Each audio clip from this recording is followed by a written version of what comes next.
नमस्कार मित्रांनो, स्वागत आहे तुमचं आमच्या नवीन व्हिडिओमध्ये. गायत्री काय बनवते? पुरणपोळी. मग ते खापरवरने बनावं ना. हां, आपण आधी कुठे ठेवशी ते खापर गॅसवर? त्याच्यासाठी चूल पाहिजे ना. ते खापर गॅसवरती चालेल? नाही नाही, पण चुलीमध्ये जी खापर ठेवानी, जी मजा रास आणि जी खावान मजा रास ते आल्ला कचरास. गॅसवर ते खापर ठेवशी आणि ते धाकलचं खापर कुठे दाखा ना ते. मग ते मटकं आहे समोर, ते उलटं करून ठेवून द्यायचं ना. हा, तो नळ नाही नाही, तो नळ नाही, ते मटकं नाही चालणार ना. पण त्याच आकाराचं असतं ना छोटंसं.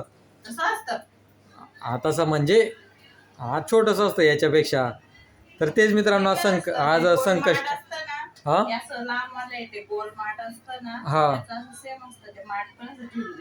तेच मित्रांनो, आज संकष्टीपणे चला म्हटलं आज पुरणपोळी वगैरे बनवून घेऊ. गायत्री डाळ भात वगैरे बनवणार होती. तिला म्हटलं नको जाऊ दे, आता आंबे वगैरे घेऊन येतो, आपलं संकष्टीपणे म्हटलं आज. तर म्हटलं पुरणपोळी बनवून टाक. आणि ते आपलं काय गावाकडचे खापरवरची पुरणपोळी वगैरे नाही बनवते, ते आपलं तव्यावरचे असताना तेच बनवतोय आता. तर तेच मित्रांनो, तुम्ही तर तो कालचा व्हिडिओ बघितला, ते रूम वगैरे खाली करायचं आहे काय आहे. आता बघू आता रूमचं कसं होतं काय नाही, ते तर बघायला लागणार मित्रांनो. रूम स्वामींच्या कृपेने आमचा पण म्हणजे कधी आता तर म्हणजे मुंबईमध्ये रूम घेणं तर शक्यच नाही मित्रांनो. माझ्यासाठी तर नाही, बाकीच्यांसाठी कदाचित ज्यांना 1 लाख 2 लाख पगार असेल ते घेऊ शकतात.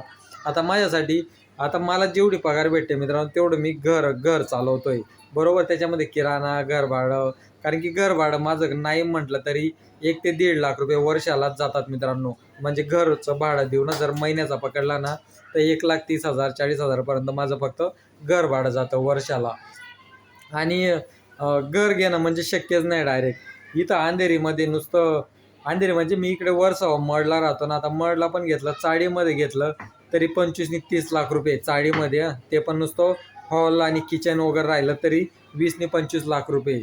तर मेन एरिया आहे आपलं वर्सोवामध्ये, पण तिथं पण बरंच प्राईज आहे. तिथं पण 50 लाख 60 लाख अशी प्राईज आहे तिथं.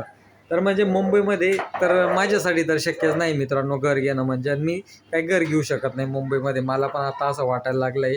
कारण की एवढी महागाई झाली मित्रांनो घरांमध्ये. तर काय घर घेणार सांगा ना तुम्ही. त्यापेक्षा ते कल्याण, बदलापूर, अंबरनाथ त्या साईडला तरी थोडेफार स्वस्त घरं भेटून जातात. पण या साईडला जरा अवघडच आहे. आता मी गायत्रीला पण मागे सांगत होतो तिकडे कल्याण वगैरे त्या साईडला रूम वगैरे बघूया म्हटलं, पण तिने पण ऐकलं नाही. आपले बरेच सबस्क्रायबरनी मला सजेस्ट पण केलं की तिकडे रूम वगैरे नका घेऊ म्हणे कल्याण साईडला, तर इकडे येण्यासाठी प्रॉब्लेम होईल असं. जाऊ दे आता, जे होईल ते होईल. आता काय करायचं मग. का सुरतलाच जायचं आहे काहीतरी तुला? हां, राहायला तिथंच जाऊया का? पण तिथं जॉब नाहीत ना यार, जॉबचा मोठा प्रॉब्लेम आहे. हां हां, वापीला होता जॉब, पण मुलीच्या शिक्षणासाठी तिकडे कसं काय जाता येईल. तिकडे वापी म्हणजे ते गुजराती मीडियम पळून जाईल ना काहीतरी तिच्या शिक्षणासाठी. हां हां, इंग्लिश पण आहे, पण शेवटी गुजरातीच येऊन जाईल ना शेवटी. ते गुजरातमध्ये येतं ना. मुंबई, तुला सिरियस सांगतो, मुंबईच्या शिक्षणापेक्षा आणि बाहेरच्या शिक्षणापेक्षा ना काहीतरी भरपूर फरक आहे. आपल्या या मुलीचा विचार करायला लागेल ना आता. हां मग, कारण की कसं पण की आता समज गावी पण गेलो या टायमाला, तर गावी पण काय कामं वगैरे काहीच नाहीत गावी या टायमाला तरी. मग शेताची कामं तर आपले काय चाल बाबा, मोठी शेत आहे का काय, तर शेतातली कामं करणार ते पण नाही करू शकत ना. एवढं तर नुसतं किती भरतोय आपण गायत्री ना, नुसतं आपण एवढं 3 वर्ष झालं नुसतं घर भाडं भर.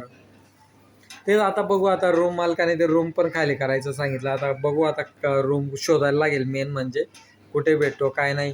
जर इथं जवळपास मित्रांनो कोण असेल ना मडमध्ये किंवा वर्सोवामध्ये, तर कमेंट्स करून सांगा जरा नक्की. म्हणजे 6-7 हजार पण भाडं राहिलं ना, फक्त रूम आणि किचन पण राहिला ना तरी चालेल. तिथं लागल्यास आम्ही रूम बघायला येऊन जाणार गायत्री आणि मी.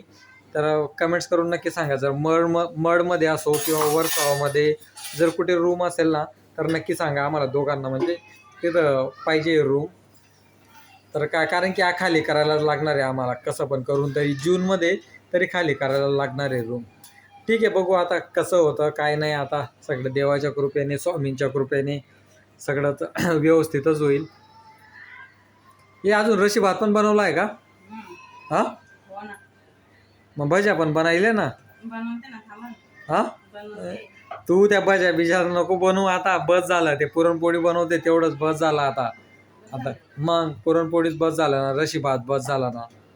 आज चाल भाऊ, आपल्याकडे काय पाहुणे येणार आहेत का काय येणार आहेत? अरे तसं नाही, पाहुणे येईल तेव्हाच खायचं तसं नाही. पण तसं नाही, पाहुणे राहिले तर पापड तळ, भज्या तळ, सगळ्या गोष्टी करायला लागतात ना. नाव करून असं बोलायला म्हणजे ते मला बनवायला लावतायत. नाही नाही नाही, मी कशाला बनवायला लावू? नाही नाही, मी फक्त सांगतोय बनव बुवा असं. नाही नाही, त्याच्यात काय खतरनाकचं काय, मी फक्त सांगतोय तुला. आता मी एवढं जर बनवशील तर काय खाणार माणूस? ते दिवसा ठीक आहे, शनिवार रविवारचं.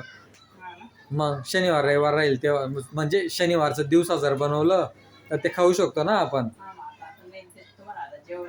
अरे तू बनव तरी, पुरी तरी कशी बनवते दाखव ना, पुरी कशी बनवते ते तरी दाखव ना पहिले. गायत्री मला एक गोष्ट सांग, माणूस जेव्हा लाईफमध्ये स्ट्रगल करत राहतो तेव्हा कुणीच सपोर्ट करत नाही का? हा नाही नाही, मी पण अनुभव घेतलाय आणि बऱ्याच लोकांचा बघितलंय गायत्री. जे आजची मुलं म्हणजे आजचे माझ्यासारखे जे तरुण पोरं आहेत ना, ते लाईफमध्ये आज एवढे स्ट्रगल वगैरे करतायत, परत म्हणजे कुठल्या पण गोष्टीमध्ये स्ट्रगल करतायत ते, पण त्यांना आज सपोर्ट कोण करत नाहीये. आज समज आज जर कोणाला पोलीस बनायचं आहे, हां पोलीस बनायचं आहे, तर त्याची परिस्थिती एकदम गरिबीची आहे, तर नातेवाईकांचे थोडं काम आहे ना, की घे बाबा हे थोडेफार पैसे घे, अकॅडमी जॉईन कर, कुठल्या तरी चांगल्या अकॅडमीला जा, हां पोलीस भरतीचं तुझं स्वप्न पूर्ण कर. हां आता मी नुसतं यूट्यूबलाच व्हिडिओ बनवतो तरी आपल्या नातेवाईकांना असं वाटतं मी यूट्यूबवरनं पैसे कमवतो. तर मित्रांनो, अजून पैसे वगैरे काही कमवत नाही मी यूट्यूबवरनं, तुम्हाला सिरियस सांगतोय. पण अजून म्हणजे ना, तरी बऱ्याच नातेवाईकांना असं वाटतं की हा यूट्यूब हा व्हिडिओ बनवतोय. अरे पण माझं त्याच्यापाठी स्ट्रगल पण बघा ना माझा. मी जॉब पण करतोय, व्हिडिओ पण बनवतोय. एक मला आवड आहे म्हणून माझे व्हिडिओ वगैरे बनवतोय ना मी. हां तर असे बरेच बोलणारे पण असतात. आणि मी जर सांगितलं ना का बऱ्याच पाहुण्यांना की नाही मला यूट्यूबवरनं पैसे नाही भेटत, मग ते हसायला वगैरे लागतात, मजा मस्ती करतात माझ्यासोबत, म्हणजे मस्तीमध्ये घेतात ते. मग कशाला तू एवढं करत बसलाय, मग बायकोन तू काही व्हिडिओ बनवत बसलाय, आणि बायकोन तू मुंबईमध्ये मजा मारतोय. अरे बायको आणि तू मुंबईमध्ये मजा मारतोय, माझं काम आहे तर इथंच राहायला लागेल ना. आता पप्पा ते जॉबला आता तिकडनं नाशिकवरनं पुण्याला गेलेत मित्रांनो. आई आणि आजी घरी एकटीच असते. आता मला जॉब मुंबईला आहे तर मुंबईलाच राहायला लागेल ना. तर बरेच माझे असे नातेवाईक आहेत, ते सांगतात की तुम्ही दोघं जण मुंबईमध्ये नुसती मजा मारतायत. आता काय मजा मारतोय काहीतरी आपण? हां जे काम आहे, जे आपलं सकाळचे कामावरती जातो, संध्याकाळी घरी येतो, ते चालूच आहे ना. हां उलट या सर्व गोष्टीला नातेवाईकांनी सपोर्ट करायला पाहिजे होतं ना. नाही बाबा, तुम्ही दोघं जण चांगले राहताय, चांगले व्हिडिओ बनवा लागल्यास, तुम्हाला आवड आहे व्हिडिओ बनवा, म्हणजे असं चांगलं काहीतरी बोलायला पाहिजे ना, की आम्ही तुमच्या चॅनलला पण सबस्क्राईब वगैरे करून. आता बरेच नातेवाईकांनी चॅनलला सबस्क्राईब वगैरे पण करून ठेवलं आहे. बाकीच्यांना नाही आवडत कदाचित, त्यांनी नाही केलं आहे सबस्क्राईब चॅनल वगैरे. पण ठीक आहे, आता ज्याची ज्याची मर्जी असते मित्रांनो. प्रत्येकांना आपण थोडी म्हणजे नातेवाईकांना सांगत बसणार की आम्हाला तुम्ही सपोर्ट करा. आम्ही कुणाकडनं ₹1 कुणाकडनं आशा ठेवत नाही मित्रांनो, नातेवाईकांकडनं. आणि सिरियस सांगतोय, तुम्हाला पण सांगतो, बाकी ना आयुष्यामध्ये ना तुम्ही ना मित्रांनो काहीतरी म्हणजे ना कुठेतरी हमालीचं काम करा, पण नातेवाईकांकडनं तुम्हाला सिरियस सांगतो, पैसे अजिबात घेऊ नका तुम्ही. नातेवाईकांकडनं ₹1 सुद्धा घेऊ नका तुम्ही. कारण की ना टायमावरती तर म्हणजे ना जाऊ द्या, आता बऱ्याच गोष्टी बोलण्यासारख्या आहेत, पण जाऊ द्या, आता त्या गोष्टी बोलायला नको आहे. पण सिरियस सांगतो, जो माणूस लाईफमध्ये स्ट्रगल करत असतो ना, त्याला नेहमी सपोर्ट करायला पाहिजे माणसाने. तुम्ही सपोर्ट करायचं सोडून तो पुढे जातोय, त्याला पाठी कसं ओढता येईल हे बघतायत. हां आता UP बिहारीवाल्यांचं कसं असतं काहीतरी. थोडं मोठ्यानं बोल ना, आवाज येत नाही ना. गरमी जास्त होते. मग आता काही AC लावून देऊ तुला आता? हां काय रूमचं बघायला लागणार आपल्याला, AC लावून कुठं जाणार आहे? हां रूमचं बघायला लागणार आहे ना आधी. तेच ना, आधी रूम बघायला लागणार आहे, मग बाकी सर्व गोष्टी. हे बघ, तू पुरणपोळी बनवली, ते लक्षच नाही दिलं मी पुरणपोळी बनवलं ते. मी फक्त माझ्या बोलण्यातच राहिलो.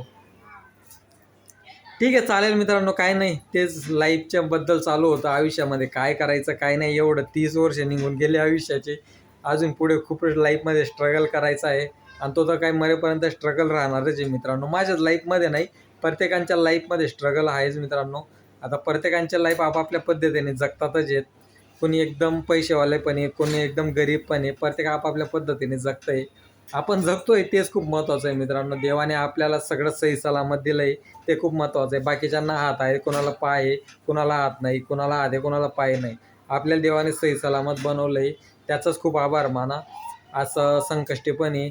तर देवाचं नाव घेऊन सगळ्या गोष्टी आयुष्यामध्ये सगळे चांगले होतील मित्रांनो. जसं तुमचं पण चांगलं होईल तसं तुमच्या पाठी आमचं पण चांगलं होईल मित्रांनो. हां बनवली ना? मग बनवली ना, हे बघा मस्त बनवली पुरणपोळी. ठीक आहे चालेल मित्रांनो, चला बाय बाय, भेटू आपण पुढच्या व्हिडिओमध्ये. चल बाय बाय कर गायत्री. चालेल. Bye bye. चालेल बाय बाय. तुला तर घाम भरपूर यायला लागला, गरम होत आहे ना. चालेल मित्रांनो, चला बाय बाय, भेटू आपण पुढच्या या व्हिडिओमध्ये. सगळ्यांनी जेवायला. हा पुरणपोळी खायला. हा या सर्वांनी जेवणाला.